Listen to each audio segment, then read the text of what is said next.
Halo Squadra. Sejak pertama kali digelar di tahun 1930 sebagai ajang olahraga terbesar di seluruh dunia, Piala Dunia atau biasa disebut World Cup telah menghasilkan banyak sekali tim terhebat yang layak mengangkat trofi. Meskipun banyak tim-tim lain yang hebat, meskipun tidak beruntung dan kalah, kali ini kita akan berfokus pada tim-tim hebat yang mampu memenangkan titel World Cup Champions. Siapa saja mereka? Let's go!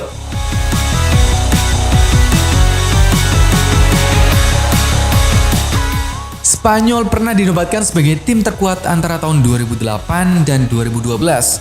Membuatnya tidak diragukan lagi ketika Spanyol dilihat sebagai tim yang mampu menjadi juara dalam ajang Piala Dunia pada tahun 2010 silam di Afrika Selatan.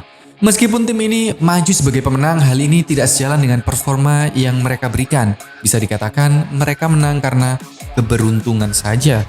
Dalam perjalanan di turnamen ini, Spanyol hanya membuahkan 8 gol sepanjang turnamen, di mana salah satu gol dicetak oleh Iniesta dalam final melawan Belanda dengan kemenangan tipis 1-0 yang ia cetak dalam babak tambahan. Namun uniknya, timnas Spanyol juga merupakan tim pertama yang tidak kebobolan sama sekali pada sistem gugur, mengalahkan Portugal, Paraguay, Jerman, dan Belanda di final. Memang tidak disangka-sangka bahwa Spanyol yang saat itu diperkuat oleh David Villa, Xavi, Iniesta, Fabregas, Casillas, bahkan Charles Puyol yang tampil perdana dengan kurang baik ini mampu memenangkan turnamen di akhir turnamen. Karena penampilan perdananya melawan Swiss kurang baik, bahkan sampai timnas Spanyol kalah, banyak orang meragukan bahwa timnas ini akan maju ke babak penyisihan.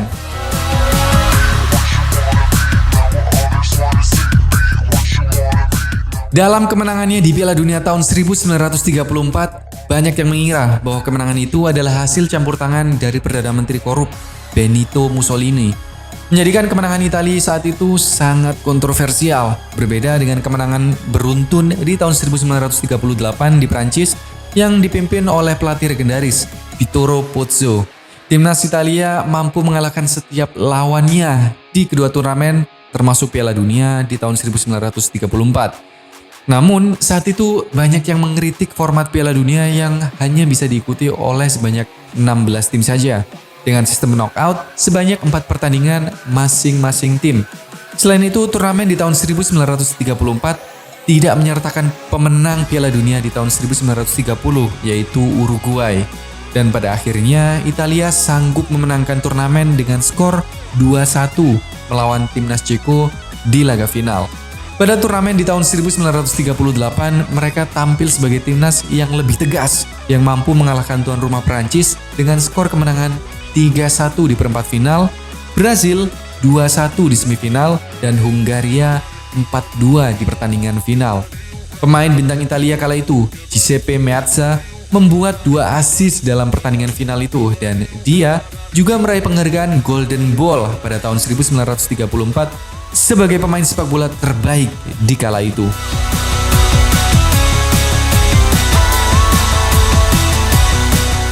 Piala Dunia tahun 1966 adalah kemenangan timnas Inggris satu-satunya sejak turnamen ini diselenggarakan pertama kali dan hingga sekarang. Timnas Inggris masih belum mampu untuk mengangkat trofi Piala Dunia yang kedua kalinya. Pada Piala Dunia tahun 1966, Inggris harus berhadapan dengan Argentina sebagai oposisi yang tangguh di fase knockout, yang membuahkan kemenangan Inggris dengan skor tipis 1-0 di perempat final. Setelah itu, mereka harus berhadapan dengan tim kuat Portugal yang saat itu dipimpin oleh Eusebio, dan menang dengan juga skor tipis 2-1, dengan 2 gol diciptakan oleh Sir Bobby Charlton. Lalu timnas Inggris melumat habis timnas Jerman dengan skor cukup telak 4-2 pada laga final, dengan Geoff Hurst yang berhasil mencetak hat-trick satu-satunya dalam final Piala Dunia yang hingga sampai saat ini masih belum ada yang mampu memecahkan rekor tersebut.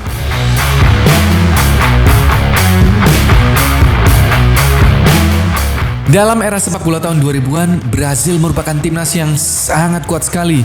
Diperkuat oleh pemain-pemain bintang ternama seperti Ronaldo, Rivaldo, bahkan Ronaldinho. Ditambah dengan duo bek beton seperti Roberto Carlos dan Cafu. Skuad tersebut adalah skuad terkuat dan terhebat yang pernah dimiliki oleh timnas Brasil sejak tahun 1970, yang pada akhirnya memenangkan Piala Dunia sebagai kemenangan kelima negara Brazil di tahun 2002 tersebut.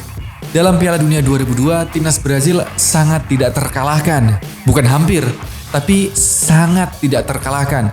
Karena timnas ini berhasil memenangkan semua pertandingan dalam turnamen tersebut hingga laga final. Dengan total gol sebanyak 18 gol, dengan rekor gol terbanyak oleh Ronaldo sebanyak 8 gol, dan Rivaldo sebanyak 5 gol.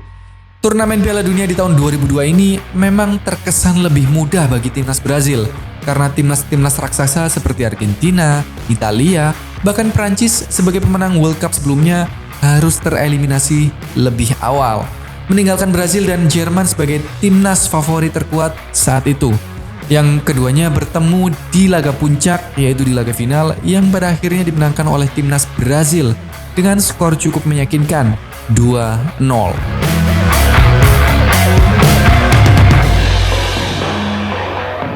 Jika sebelumnya kita membahas Brazil yang mengalahkan timnas Jerman di final, sekarang waktunya kita membahas keganasan timnas Jerman kala melawan Brazil di Piala Dunia 2014.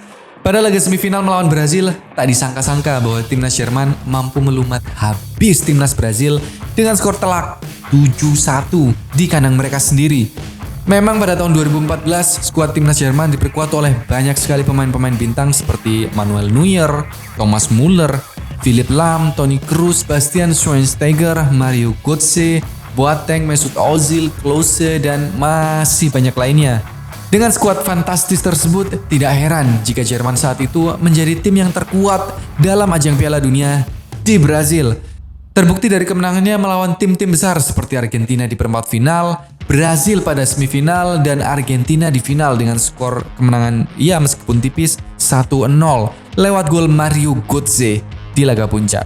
Sebenarnya masih banyak sekali timnas-timnas hebat yang mampu meraih titel juara pada ajang bergengsi 4 tahunan ini. Siapa saja mereka, kita bahas pada part 2 ya. Nantikan terus informasi-informasi seputar sepak bola dunia hanya di Giornata. Yang terakhir, jangan lupa untuk klik like, subscribe, dan tombol komennya ya. Dan juga jangan lupa untuk share ke teman-teman kalian. Yang terakhir juga jangan lupa untuk follow akun Instagram serta TikTok kami di @giornata.indonesia. Last but not least, stay fit and ciao Giornata.